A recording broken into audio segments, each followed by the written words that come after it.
दुनिया बनवला तू ही वाहिरे खुदाई, काहे ना बनवला दर्द दिल के दवाई।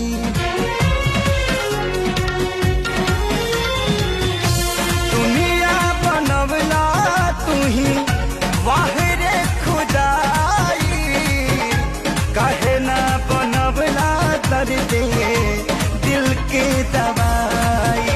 सपना रहल अधूरा सोचल भइल न पूरा, गुजरीले दुख के दौर से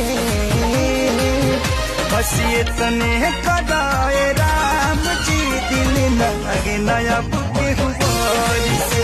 बस ये तने कदाए राम जी दिल लगे ना अब के हुआ से।